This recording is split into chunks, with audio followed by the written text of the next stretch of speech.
Who tapped in right now? Who tapped in? Who tapped in for this? If you're not tapped in, and know that what the fuck are you doing? You know what I'm saying? Feelings of stress. This one goes hard. I'll be the judge of that. I'll be the judge. Damn, my chest is sore. I can't be poking my chest like that. Shit. So the continuity with King Neptune is a bit of a mess. There are two different King Neptunes. There's a King Poseidon, who is a bit of a mess. So there are two different King Neptunes. There are two different King Neptunes. Okay, so this is what I was saying before. There's a King Poseidon. King Poseidon wasn't the one in the movie, was it?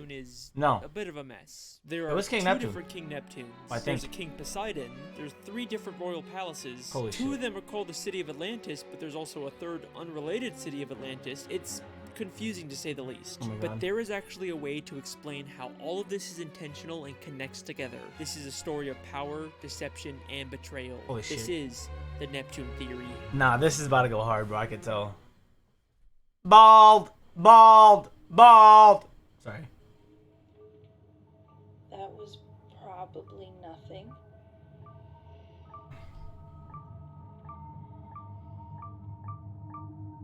There's no tension. The pacing is slow. Theory video. Only Skip this part. And remember to I'm your host.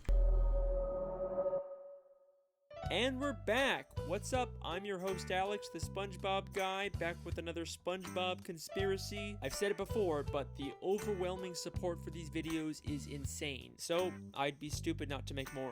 I mean, everyone loves them, right? Hello, Right. fellow truth seekers. It's What the- Conspiracy Carl here. Welcome the- back to The Awakening. I have been awakened myself to the immense lies of this person right here. This liar, Alex Bale. Well, almost everyone. So I showed a bit of this conspiracy guy's reaction in my last video, and apparently he didn't like that, so now he's claiming that I'm part of some giant Illuminati conspiracy. Somebody looks like they're a puppet for the Illuminati.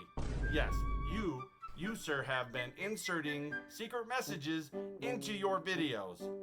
Evil lurks there, people. It's honestly really funny. You should check him out. Anyways, Wow. let's get into the theory. Is what I would say if I wasn't sponsored. Hey Alex, how do I make a cool YouTube film video? Camera. All platforms, anything. That option. The theory. Crest and long Lord have bill. mercy. Now on to the theory.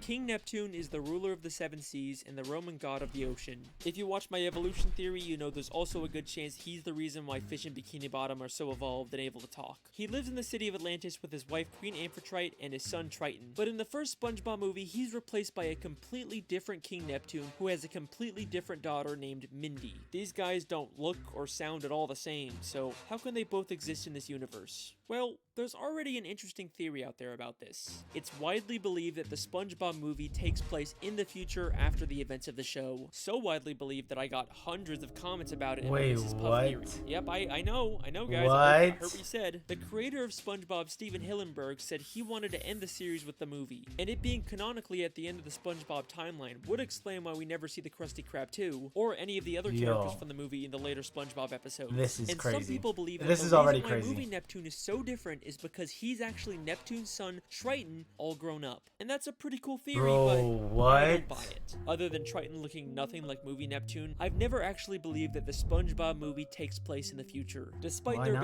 being many people who commented about it on my Mrs. Puff theory as if it was a proven fact, there's never actually been any official confirmation of it. Steven Hillenburg only said that he wanted to stop making SpongeBob after the movie. He never said anything about where the movie actually takes place in the timeline of the show. And we do actually briefly see Neptune's daughter Mindy show up later in the show in SpongeBob's Big Birthday Blowout. There's no way she'd be there unless the show took place after the events of the movie. I think what's actually going on here with Neptune is something much more interesting, and it ties directly in with the television theory. If you haven't seen that video, it basically proves that the entire show, SpongeBob SquarePants, is actually a nature documentary being filmed by scuba divers, and many of the elements we see throughout the series are secretly set up by the showrunners to make sure that the show is more entertaining and profitable. And this applies to the SpongeBob movie as well. There's promotional art and even a commercial that acknowledges the fact that it's just a movie being filmed. Hello? SpongeBob, What kind of jellyfish is that? Hey guys, it's Carlos from the Zone. Can you tell us about your latest adventure? Well, this one adventure we had was a real Lulu. You mean when we went after Neptune's crown? It seemed bigger than our usual adventures. Yes, and with fewer interruptions. Well, thanks guys. We'll see you in the movie. What the fuck? Movie? What's that? I know. I think the real reason why Neptune looks so different in the movie is because the filmmakers couldn't get the real King Neptune, the literal god of the sea, to show up for a movie. So they hired an actor to pretend to be the king. And there is actually a ton of evidence in the show to support this. King Neptune is supposed to live in the great city of Atlantis, but in the movie he just lives in some random sandcastle, almost like they just built a discount version for the movie. But the real evidence comes from season 10, episode 18, Lost and Found, where SpongeBob goes beneath the Krusty Krab to look for something in the Don't tell me the crown's there. As he searches through the surprisingly massive collection of items, on one of the shelves we see something mind-blowing. The crown worn by King Neptune in the SpongeBob movie. Bro. The entire plot of the movie hinges on the fact that Neptune thinks Mr. Krabs stole What do his you crown. mean? Why would Mr. Krabs have this now? Because this isn't just the Krusty Krabs Lost and Found. It's also where they store the props used by the SpongeBob SquarePants filmmakers to create the SpongeBob movie. If you remember from my television theory, Mr. Krabs is secretly working for the showrunners to spy on all the main characters. And his secret surveillance room was hidden beneath the Krusty Krab, just like this Lost and Found. So it makes perfect sense for the showrunners to hide their props down here. And if you still don't believe me, we also see SpongeBob's guitar, the Goofy Goober peanut hats, and the magical bag of wind. All items from the movie that would make no sense being down here unless this was the showrunner's prop storage and the movie King Neptune was just an actor. Well, that's one Neptune down. Now for the real mystery. Yo, King what the Poseidon. fuck? What the what is this? Hey. Yo, that's actually crazy.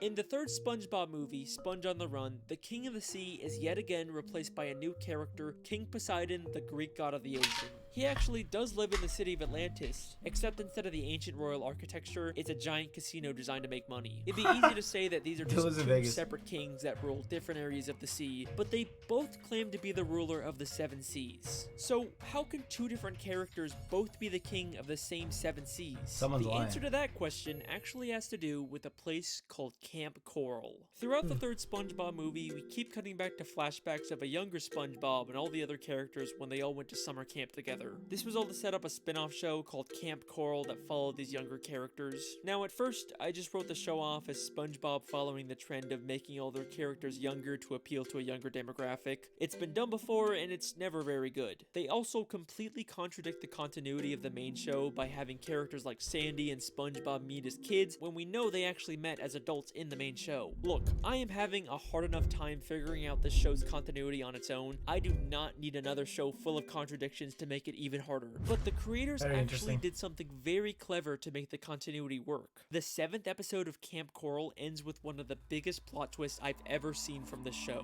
So in this episode, SpongeBob actually discovers the Krabby Patty secret formula way before it was supposed to be created by Mr. Krabs. But at the end of the episode, it gets accidentally destroyed by Sandy, and then we get this mind-blowing scene.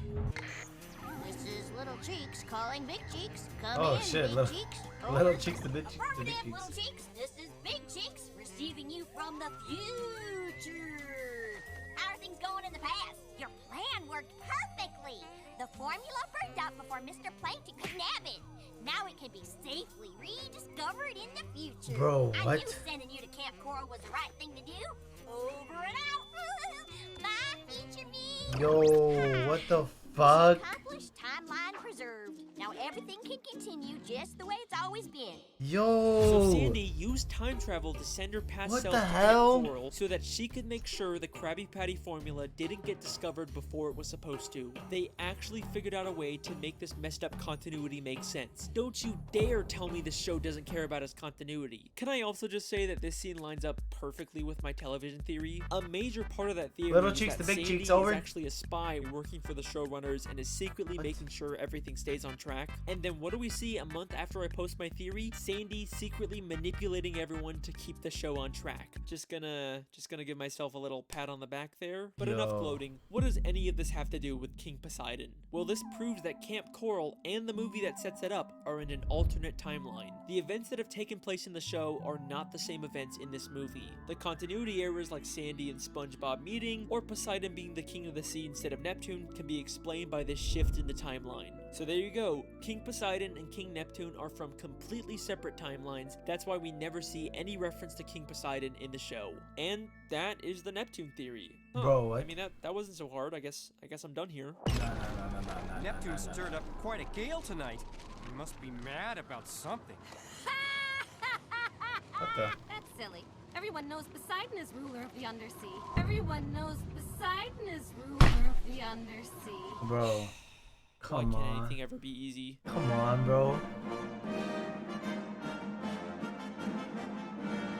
This is the clip that really made me decide to make this theory. The beginning of Season 5, Episode 19, Spongehenge, shows two fish arguing over whether Neptune or Poseidon is the real ruler of the sea. It's like the creators are directly telling us that both of these characters somehow exist in the same timeline, and it's our job to figure out how the puzzle pieces fit together. So, let's take a look. Despite both of these characters having similar appearances and personalities, there is one very important difference between Yo, who'd win the fight, King Neptune or King Poseidon? I'm taking King Neptune every single fucking day. I mean, look how much bigger he is than fucking King Poseidon. them.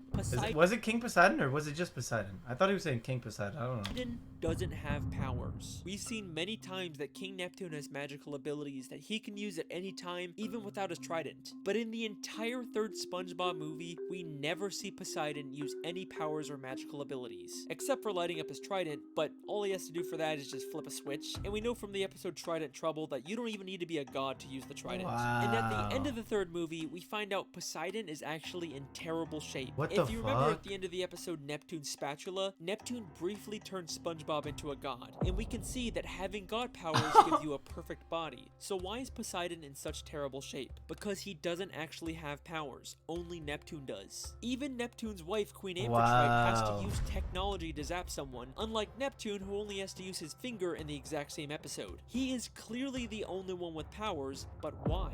To answer this question, we first have to understand the origins of King Neptune. Now, throughout the show, there is very little information on Neptune's past. I read the Wikipedia, I looked through the comic books, the video games, but I just couldn't find anything. Bro, it's crazy because he was saying before that the place where Poseidon like lives at, that town, was like a casino or something, right? And this is what happens at casinos, bro. Like, picture Vegas, bro. A town that's full of casinos. Yo, there's mad fake people walking around. Fake Elvis, fake fucking dick suck, fake everything, bro. You feel what I'm saying? So it would make sense for him to be fake Poseidon in that area. Thing that would help me. But then I remember It just there adds are up in my head, bro. SpongeBob Shorts, which It are just like adds mini up. episodes that only air once, usually to promote something. So I started looking to see if there were any that could help us, and I didn't lo and even know behold, SpongeBob there Shorts is a were a thing. SpongeBob short called The Story of King Neptune. Huh. Yeah, I guess that could be helpful. This Bruh. short is about SpongeBob telling Patrick the origins of King Neptune, but it's not entirely clear whether it's true. The story of King Neptune. When King Neptune was a little Neptune, his mother set him adrift in a river. As Bruh. he floated along, a radioactive meteor fell to Earth. An alien appeared and anointed the infant with super Neptune fluid. Is that really the origin of King Neptune? Sure. So King Neptune was abandoned as a Bruh. baby and then given his powers by aliens. But SpongeBob is holding an upside-down comic book, so it feels a lot like something he just made up. And SpongeBob is not the most reliable narrator. Unless there's something in the story that we can definitively prove, That I shit don't is crazy think we for can use sure. it for a theory. Like, do you really expect me to believe that Neptune got his powers from aliens? I mean, we've never even seen aliens in the show before. Except have we? we have. And they just so happen to Stop, also bro. live in a city called Atlantis. Oh my god. Welcome to Hawthorne Island. Bro. We make the best food in the world. Season 5, Episode 12, Atlantis Square Pantis, we see another completely different Atlantis, the Lost City of Atlantis, a city that's home to a race of aliens. The Atlantean aliens traveled billions of light years to come to this planet and build their city. For reasons unknown, this great city This is crazy. disappeared one day, but no ruins were ever found. All the inventions you take for granted were given to us by the Atlanteans. They were a peaceful race of aliens who shared their technology, but then mysteriously disappeared for some reason. And take a guess what we find when we look inside of that city. A massive sculpture of King Neptune. That story about aliens giving Neptune his powers doesn't sound so far-fetched now, does it? And that's not all we find. Bro, this is crazy. Neptune's Ascension, the only surviving painting from the great lost city of Atlantis. A painting created by the Atlanteans called Neptune's Ascension, aka Neptune ascending to his god status by being given powers by the Atlantean aliens. The story is definitely referencing this. There are too many connections for this to be a coincidence. So even though it's being told by SpongeBob and details like the aliens' appearance are wrong, the story itself is probably based on truth. And there's also a lot of evidence to support the idea that Neptune was abandoned as a baby. In Clash of Triton, Neptune is watching a soap opera in his bedroom and gets upset when his wife turns it off. Oh, Neptune, surely this isn't the behavior befitting a king, doing nothing but watching daytime television. Wait! Rochelle was just about to meet her biological parents. In the soap opera, Rochelle was just about to meet her biological parents. Maybe the real reason why Neptune's so invested in the soap opera is because he's never met his biological parents either. There's even tissues on the table next to him as if he's been crying. He was stroking and his... the Oh, idea he's that crying. Neptune was abandoned as a baby works perfectly with the mythology in the show. Neptune is the Roman god of the sea, but he is the only reference to Roman mythology in the show. Everything else we see is from Greek mythology. In the episode Trident Trouble, we see a Greek chorus. Behold, we are the Greek chorus. We narrate this epic tale.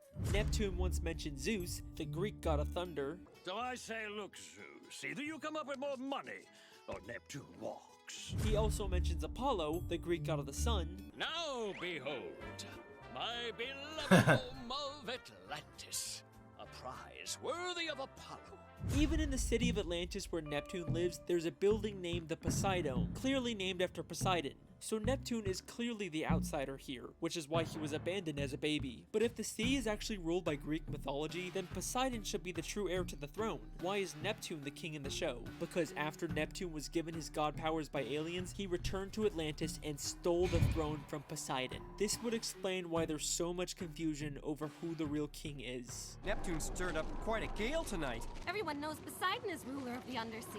Legally, Poseidon should be the king, but Neptune took it by force. And that's not all he took from Poseidon. Neptune's wife, Queen Amphitrite, is the goddess of the sea. The Greek goddess of the sea, aka the wife of Poseidon.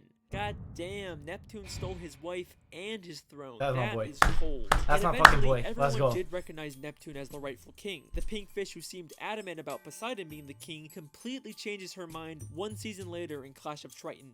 Oh, wait a minute, King Neptune is coming here? Oh, I'm a huge fan of the royal family. I just love everything they do. And that is the real story of King Neptune. The reason why Poseidon is king in the third movie is probably because in that timeline, Neptune was never given his god powers, so he never stole the throne from Poseidon. Although, seeing as how Poseidon turned Atlantis into a big casino cash grab city, maybe it's a good thing Neptune took over. The lost city of Atlantic City. And that Atlantic is the City. Neptune theory. That was a tough one, but we are finally done. See you next time, guys. Wait, why is Poseidon City called the Lost City of Atlantic City? The lost city of Atlantic City. I mean, the Atlantic City Park makes sense. That's a reference to the real-life Atlantic City, but why is it called the Lost City? There is nothing lost about the city. It seems like everyone's easily able to find it. The only other reference to a lost city of Atlantis is the one with the aliens that gave Neptune his powers. Nope, I don't care. I'm done with this theory. I don't need to answer every single little question. I am 100% done.